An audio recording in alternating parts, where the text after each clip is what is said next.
사사기 13장 1절부터 14절까지 말씀을 보겠습니다. 구약 성경 384페이지 사사기 13장 1절부터 14절까지의 말씀입니다.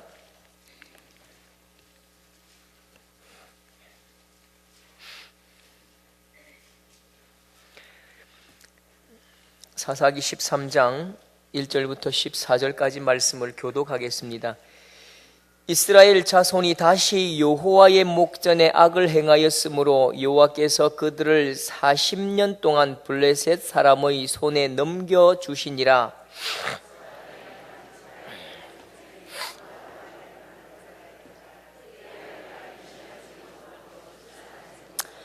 여호와의 사자가 그 여인에게 나타나서 그에게 이르시되 보라, 내가 본래 임신하지 못함으로 출산하지 못하였으나 이제 임신하여 아들을 낳으리니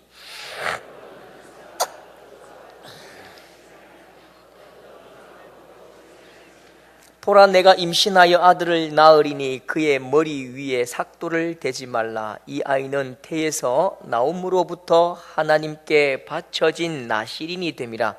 그가 블레셋 사람의 손에서 이스라엘을 구원하기 시작하리라 하시니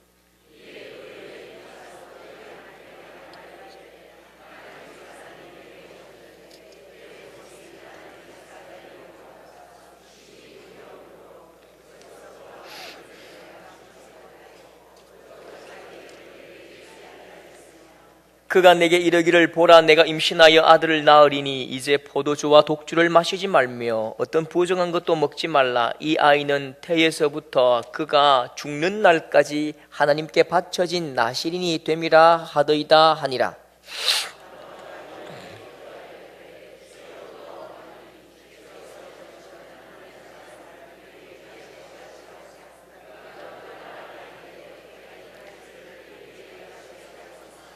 하나님이 마노아의 목소리를 들으시니라. 여인이 밭에 앉았을 때에 하나님의 사자가 다시 그에게 임하였으나 그의 남편 마노아는 함께 있지 아니한지라.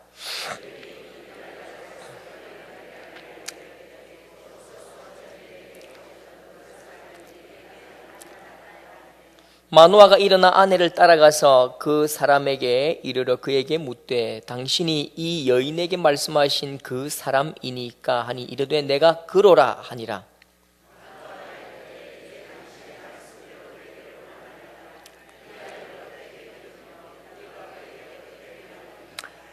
여호와의 사자가 마노아에게 이르되 내가 여인에게 말한 것들을 그가 다 삼가서 포도나무의 소산을 먹지 말며 포도주와 독주를 마시지 말며 어떤 부정한 것도 먹지 말고 내가 그에게 명령한 것은 다 지킬 것이니라. 아멘. 어느 여고생 반에는요 유명한 학급 급훈을 정해서 아침마다 수업 시작하기 전에 5번씩 외친답니다. 그게 뭐냐면요, 구호 준비 악, 수능 점수 10점마다 남편 직업 달라진다, 달라진다, 달라진다, 이렇게 외치고요. 또 어떤 반에는 이렇게 한답니다. 이렇게 외친답니다. 한 등급만 더 올리면 내 얼굴도 상관없다. 예, 그 무슨 말인지 보니까 더 이렇게 가로 열고 한 등급만 더 올리면 우리 집이 성형외과 남편 만날 수 있기 때문에 공부 열심히 하면 내가 아무리 못생기고 힘들어도 그냥 남편이 알아서 뜯어 고쳐준다, 뭐 그런 의미인 것 같아요. 아무튼 한 등급만 올리면 내 얼굴도 문제없다. 그렇대요. 여러분, 여기서 이제 뭐 남편의 직업 달라진다 그렇게 말할 때에 뭐 남편 직업의 가치를 말하지는 않겠죠. 뭐 절대 그렇지 않습니다. 사실 남편의 그 월급 봉투의 무게가 달라진다는 뜻이겠지요. 요즘 교육계에 공식적으로 쓰이는 말이 있습니다. 돈이 곧 점수다, 그런 말이 사실처럼 다 그렇게 믿고 있습니다. 그게 이제 증거로 나타나는 게 서울대, 연세대, 고려대 학생 뭐 50% 이상이 강남 학생이고요. 부모 연봉이 1억 원 이상인 사람들이 거의 대부분이랍니다. 제가 그 서울 강남에서 주일학교와 청소년 사역을 하는 선배와 만났는데 이 선배가 하는 말이 방학 되면 자기는 할 일이 없대요. 너무 이상하잖아요. 제가 물었습니다. 아니 이상하네. 지방 대구는 방학 되면 할 일이 진짜 많은데 제일 바쁜데 왜 서울은 강남은 왜 방학 되면 할 일이 없지? 이렇게 물었는데 그렇게 말해요. 야, 아들이 있어야 할 일이 있지. 무슨 애들이 왜 없는데 하니까 호주, 미국, 유럽 뭐 다 연수 가버리고요. 3분의 1도 안 남는데요. 지방에서 공부하는 학생들과 많은 차이가 있기는 한데요. 참 인정하기 싫지만 그게 사실인 것 같습니다. 그럼에도 저는 이런 현실을 두고 이렇게 한번 묻고 싶습니다. 그렇다면 과연 그렇게 돈으로 도배를 한 지식, 그런 지식을 머리에 가득 채우고 어쩌면 그렇게 물질로 기획된 그 우수한 실력을 가진 그 친구들이 이 땅 가운데 성인이 되고 좋은 자리에 차지했다면 과연 그 사람들이, 그 친구들이 세상을 변화시킬 수 있는 힘이 있을까? 돈으로 메워진 지식을 가지고 세상의 리더가 되고요, 이 물질로 채워진 기획된 그 지식으로 높이 올라가면 올라갈수록 여러분 그들이 믿는 바가 뭘까요? 돈이 곧 힘이다. 돈이 최고의 힘이라고 믿겠지요. 그래서 여러분 이런 친구들이 높은 지위를 차지하면요, 거룩한 공평, 소중한 가치가 실현되는 하나님의 나라, 그런 건 뭐 생각도 못하는 거죠. 개꿈이 되어버리는 것입니다. 우리가 잘 알지요. 조선시대의 말기쯤에는 얼마나 많은 부자들이 돈으로 벼슬을 샀습니까? 양반들이 돈으로 벼슬을 사지요. 돈으로 벼슬을 산 사람들이 백성을 섬기고 백성을 위해서 정치를 하는 경우가 있었습니까? 돈으로 산 벼슬이기 때문에 일단 본전을 찾아야죠. 그래서 이 자리 지키려면 또 더 많은 돈을 위로 상납해야 되기 때문에 그래서 세금을요 10배씩 20배씩 부풀려 매기고요, 백성들의 살과 백성들의 뼈를 갉아먹는 살쾡이 같은 그런 벼슬아치가 되고 마는 것입니다. 여러분 이 돈으로 공부를 한, 돈의 힘으로 공부한 학생들의 위험이 여기 있습니다. 이미 물질의 힘을 경험하고 물질의 매력을 아는 자들의 정신은요 이미 물질을 하나님으로 섬기지요. 이런 인생들이 세상의 리더가 되기 시작하면 세상은 점점 더 고통스러워가고 세상은 점점 살기가 어려워져 가는 것입니다. 여러분 우리가 분명히 확신해야 합니다. 물질로 쌓아 올린 지식을 가진 자가 높이 올라가고 좋은 자리 차지할 수는 있겠지요. 좋은 자리 차지하고 떵떵거리며 살겠지요. 그러나 하나님은 절대로 물질의 힘을 믿는 자들을 쓰신 일이 없는 것입니다. 하나님은 결단코 물질의 힘을 가지고 지식을 쌓아 올린 그 사람들을 쓰시지 않습니다. 오늘 말씀을 가만히 보시면요, 지금 13장부터 하나님이 꿈꾸신 새로운 시대를 열기 시작하십니다. 그런데 13장 하나님이 꿈꾸신 새로운 하나님의 희망, 하나님의 소망을 이루시기 전에 12장 8절부터 12장 15절까지를 마치 전주처럼요, 본격적인 음악을 연주하기 전에 전주를 깔아주듯이 전주처럼 12장 8절부터 15절까지 그렇게 깔아두셨습니다. 13장의 이야기를 시작하기 전에 의도적으로 이 부분을 다 깔아두셔서 한번 비교해 보라는 것이죠. 하나님의 마음을 한번 보라는 것입니다. 여러분 하나님이 새로운 시대를 여시기 전에 하나님께서 연주하시기 전에 그냥 들려주신 전주를 한번 살펴보십시오. 12장 8절에 보면 이런 말씀이 있습니다. 입산이 이스라엘의 사사가 되었더라. 그가 아들 30명과 딸 30명을 두었더니 그가 딸들을 밖으로 시집 보내었고 아들들을 위하여 밖에서 여자 30을 데려왔더라. 여러분 우리가 이 말씀을 정확하게 해석하면 하나님께서 금지하신 통혼을 사사가 앞서서 조장하더라, 그렇게 우리가 해석할 수 있는데요, 더 나아가서 이 말씀은 입산이라는 사사가 있었답니다. 이 입산의 자녀들이 이미 세계화된 교육을 받아서 외국과 문물을 교환하더랍니다. 다국적 결혼을 수용할 만큼 수준이 높아졌더랍니다. 높은 포용력을 가졌더랍니다. 아마 우리식으로 말하면 서울 강남에서 지검장, 고검장 하던 아버지의 권력 때문에 최고의 교육을 받고 이미 그 정신이 국제화된, 세계화된 인재 60명이 여기에 있더랍니다. 그런데요, 하나님은 세계화된 인재 그 60명에게는 눈길을 주시지 않으시지요. 13절도 보십시오. 압돈이 이스라엘의 사사가 되었더라. 그에게 아들 40명과 손자 30명이 있어 어린 나귀 70匹를 탔더라. 이 말이 오늘 말로 하면요, 이 친구들이 돈이 너무너무 많아가지고 학교 다닐 때에 딴 친구들은 걸어다니고 자전거 타고 다니는데 얘들은 페라리 타고 페라리 말고 여러분 아실만한 게 뭘까요? 롤스로이스? 맞을까요? 아무튼 뭐 좋은 차, 3000cc 이상 렉스톤 이런 거 타고 다니답니다. 학교 가던 그 아이들이 페라리 타고 학교 가던 아들 30, 40, 손자 30명, 70명이 있더랍니다. 물질에 도배된 지식으로 머리에 막 철철 넘치도록 들어있는 최고의 엘리트 집단, 최고의 엘리트 자손, 최고의 좋은 가문 자손들 70명이 여기에 있더랍니다. 준비되어 있더랍니다. 그런데 하나님은 이렇게 대단한 친구들에게도 눈길 한번 주시지 않으셨습니다. 하나님 없는 세계와 하나님을 포기한 지식, 하나님의 자리를 차지한 물질, 이런 인생들이 높은 자리를 차지하고 이런 인생들이 사회의 리더가 될 때에 세상이 어떻게 변했는지 보십시오. 13장 1절에 그들이 정복하고 그들이 다스리고 그들이 통치할 때에 똑똑하고 위대한 사람들이 많이 일어나던 세계화된 사람들이 엄청나게 쏟아질 때에, 그 똑똑한 사람들이 일어날 때에 세상이 어떻게 되었다고요? 13장 1절에 여호와께서 그들을 40년 동안 블레셋 사람의 손에 넘겨주시니라. 하나님의 정의와 공평, 거룩한 나눔을 배우지 못한 이 인생들이, 이 사람들이 세상의 지도자가 되고 돈과 권력으로 길들여진 이게 뭐 똥돼지랄까요? 뭐 표현이 그런데요. 막 그런 사람들이 사회를 리드하니까요. 세상이 어떻게 변하더라고요? 이런 인생들이 더러운 사상과 악취에 찌든 몸으로, 지식으로 막 꿀꿀거리면서 몸을 비비고 다니니까 이스라엘 자손이 다시 여호와의 목전에 악을 행하였으므로 여호와께서 그들을 40년 동안 블레셋 사람의 손에 넘겨주시니라. 온 나라가 더럽게 되고 온 나라가 악취가 나고 온 나라가 죄악으로 뒤범벅된, 하나님께서 버리셔도 좋을 만한 그런 세상, 그런 사회가 되어버리더라는 것이죠. 여러분 보십시오.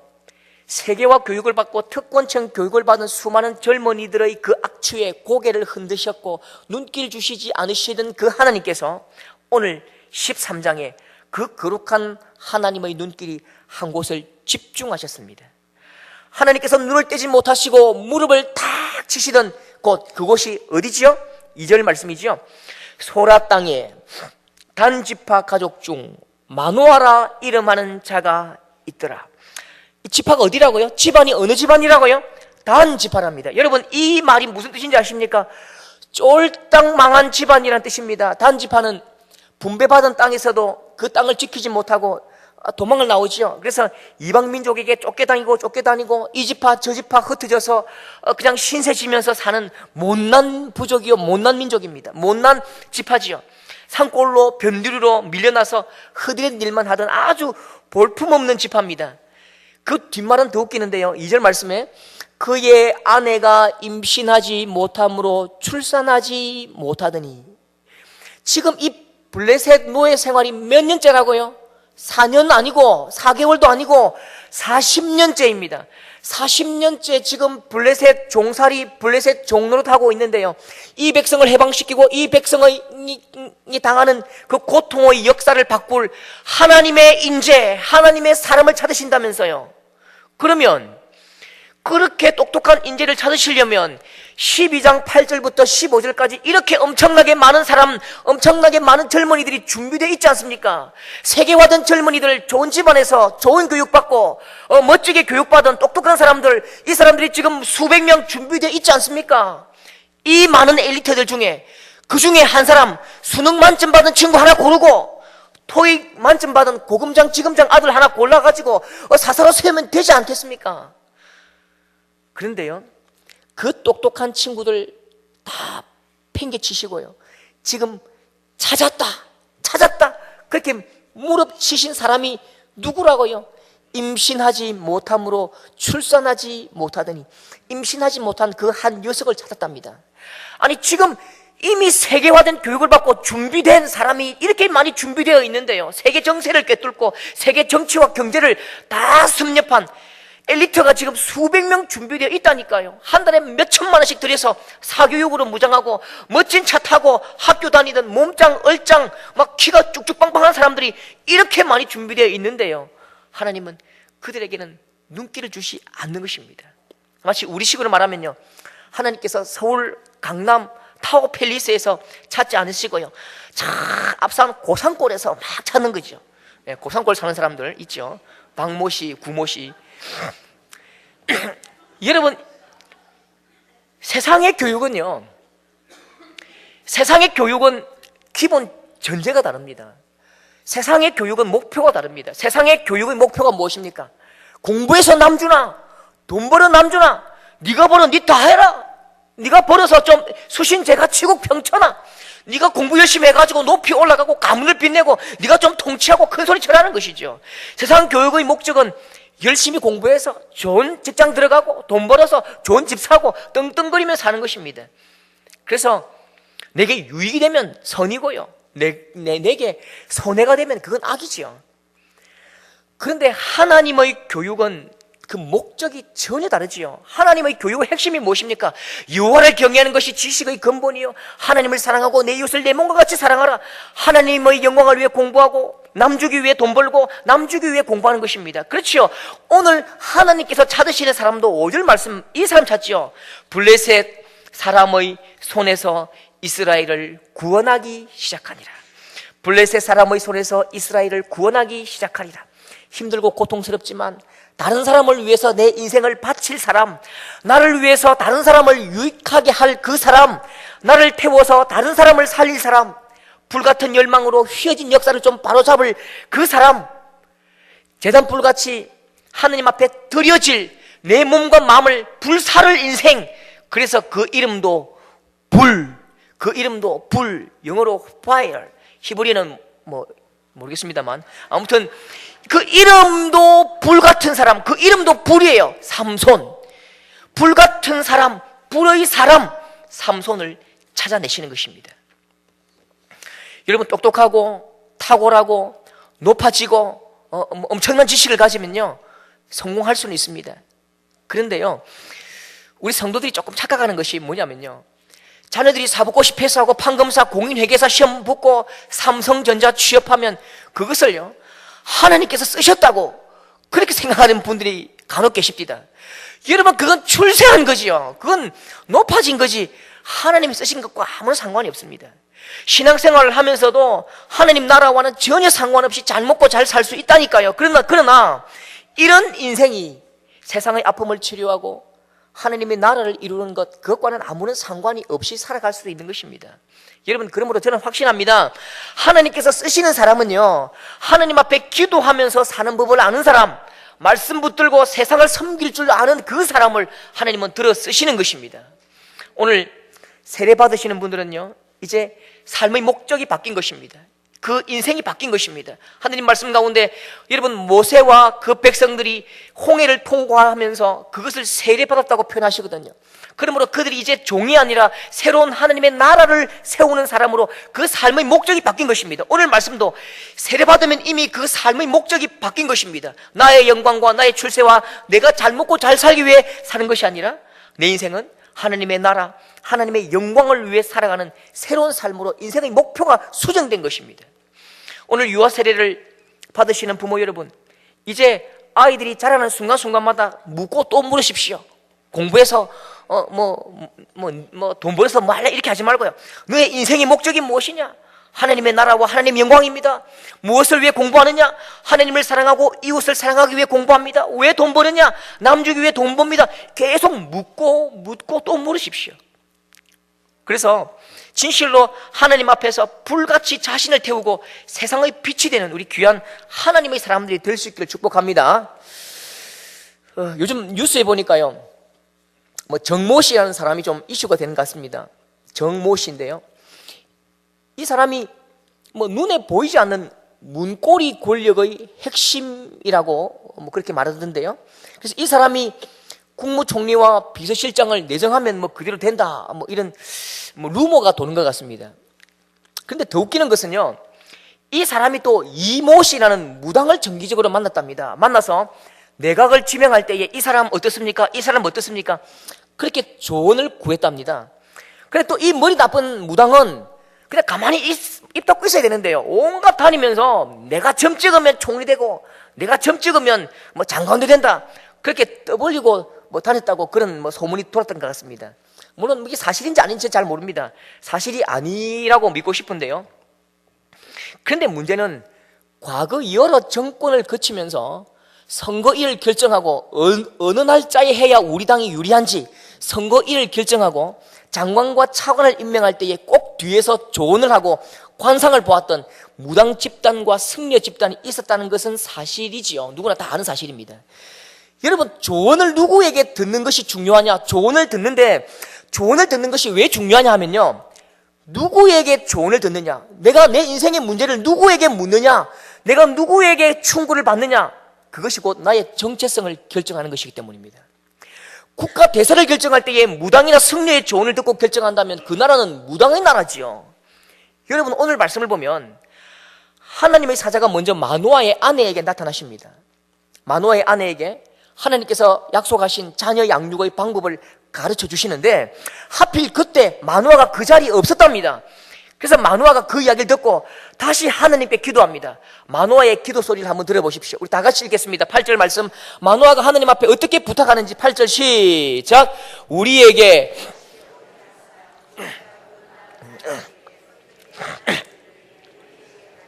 하소서. 무슨 말입니까? 우리에게 다시 오게 하사 하나님 한 번만 더 와주십시오. 하나님께서 주실 이 아들을 우리가 말씀대로 양육하겠습니다. 아내가 지금 그 말씀 듣고 내게 전해준 말 그것 가지고는 부족하다는 것이죠. 그래서 내가 정확하게 듣고 그 말씀대로 양육하겠습니다. 저에게 다시 오십시오. 다시 한 번만 더 말씀해 주십시오. 이게 마노아의 기도입니다. 여러분, 하나님의 사람이 되기 위한 절대적 기준이 무엇입니까?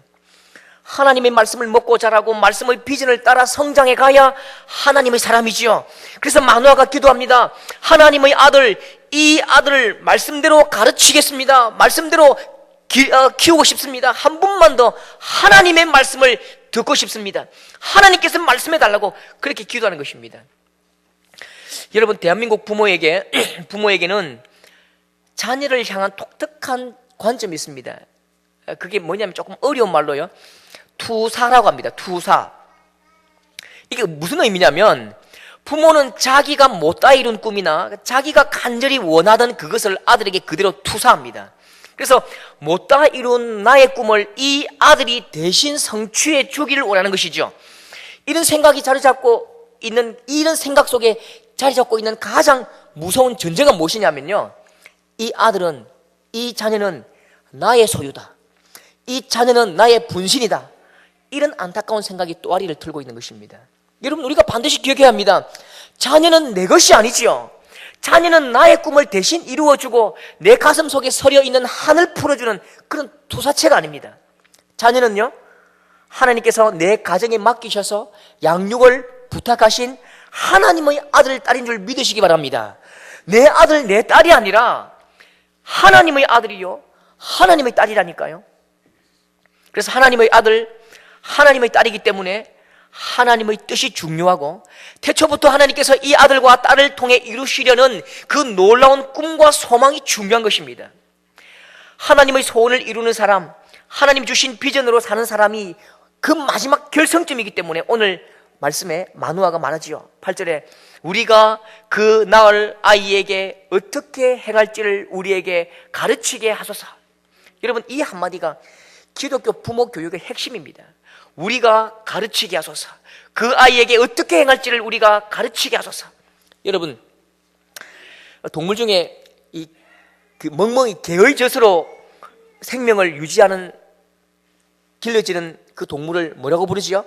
강아지죠. 고양이의 젖으로 생명을 유지하고 자라가는 그 생명을 뭐라고 부르지요? 고양이지요. 하나님의 말씀으로 뿜어진 생명력으로 자라서 그 세포와 그 뼈와 그 정신에 하나님의 말씀이 깃들고 그 혈액에 그 피가 말씀의 가치로 채워져야 진짜 하나님의 자녀가 되는 것입니다. 그래서 오늘 말씀의 마노아가 우리에게 어떻게 행할지를 우리에게 가르쳐 주십시오. 말씀으로 자라가야 이 아들이 하나님의 아들이 될 것 아닙니까? 말씀으로 어떻게 자라야 할지 우리에게 가르쳐 달라고 그렇게 기도하고 소원하고 있는 것입니다. 그런데 우리는요, 이 마노아와는 정반대로 우리가 자녀를 키울 때가 많습니다. 우리 부모들은요, 그렇게 말합니다. 나의 경험과 나의 아쉬움이요, 이 아이를 어떻게 내 맘대로 내 하고 싶은 대로 한번 만들어 볼까나. 학교 선생님, 이 아이에게 행할 것을 우리에게 가르쳐 주십시오. 학원 선생님, 이 아이가 어떻게 행할 것을 우리에게 가르쳐 주십시오. 더 요즘은 그렇게 말하죠. 내가 가진 정보력이요, 내가 가진 물질이요, 어느 학원 가면 좋을지 나에게 가르쳐 주십시오. 여러분, 말씀의 단젓을 먹지 못한 자녀들은요, 이 역사와 하나님의 나라를 세울 인재가 될 수 없는 것입니다. 오래 황폐된 기초를 다시 세워서 하나님의 사람으로 살아갈 수 없는 것이죠. 세상의 가치로, 세상이 주는 야망으로 사는 생명은요, 세상의 아들일 뿐입니다. 특별히 오늘 유아 세례를 받으시는 부모 여러분, 우리에게 맡겨주신 이 자녀의 삶의 목적이 높아지고 부자되고 건강하고 좋은 직장 얻는 것, 그거 아닙니다. 여러분, 이것이 우리 자녀의 행복을 보장하지 못할 것입니다. 여러분, 우리의 목적은, 우리 자녀들의 목적은 하나님의 나라입니다. 하나님의 나라와 그 하나님의 영광, 그것이 생명의 목적이라는 것을 확신하시기 바랍니다. 앞으로 자녀들에게 잘 먹고 잘 사는 법 배우라고 말하지 마십시오. 그것보다 하나님께서 주신 그 놀라운 꿈과 비전, 그 소망을 발견하고 날마다 그 소망을 한번 들려주십시오. 하나님께서 우리 성도들의 자녀에게 주신 이 거룩하고 위대한 꿈을 한번 읽어보겠습니다. 우리 이사야 58장 12절, 우리 모든 성도들의 자녀에게 주신 동일한 비전과 꿈, 하나님의 나라의 꿈을 한번 읽겠습니다. 이사야 58장 12절 다 같이 스크린 보시면서 시작. 내게서 날 자들이 오래 황폐된 곳들을 다시 세울 것이며 너는 역대에 파괴된 기초를 쌓으리니 너를 일컬어 무너진 데를 수보하는 자라 할 것이며 길을 수축하여 거할 곳이 되게 하는 자라 하리라. 아멘. 하나님 주신 이 가슴 떨리는 비전이 우리 자녀들을 통해서 꼭 이루어지기를 소망합니다. 하나님의 교회에서 훈련받고 말씀으로 양육받은 이 교회에서 자란 자녀들이 이 땅을 새롭게 하고 사단의 경관진들을 파고 오래 황폐된 기초를 헐고 하나님의 나라를 세우는 이 존귀한 꿈을 꾸는 오늘 유아 세례 받는 자녀들과 우리 부모, 우리 모든 자녀들 될 수 있기를 바랍니다. 기도하겠습니다. 거룩하신 아버지 하나님, 이 시대에 많은 자들이 자신의 정보력과 물질을 믿고 자녀를 훈련시키고 양육합니다. 그러므로 이 땅에서 일어나는 자녀들은 참으로 늑대와 같고 이리떼와 같은 그런 자녀들이 길러집니다. 그러나 하나님의 나라에서 길러지는 자녀들은 말씀으로 양육받고 훈련받아 하나님의 소원과 하나님의 그 꿈과 비전을 품고 이 나라가 하나님의 나라가 되기까지 참으로 말씀으로 치료하는, 말씀으로 덮어내는 그런 귀한 자녀들이 자라나기를 소원합니다. 은혜 베푸시고 또한 우리 교회 살아가는 많은 자녀를 통하여서, 많은 생명들을 통하여서 이 나라, 이 백성들이 밝아지고 하나님의 나라가 되기를 소원하오니 우리 모든 백성들에게 동일한 꿈을 꾸게 하시고 이 자녀들을 향하여 날마다 기도하고 말씀을 가르친 일에 힘쓰는 우리 모든 성도들 되게 하여 주옵소서. 감사드리며 예수님 이름으로 기도드리옵나이다. 아멘.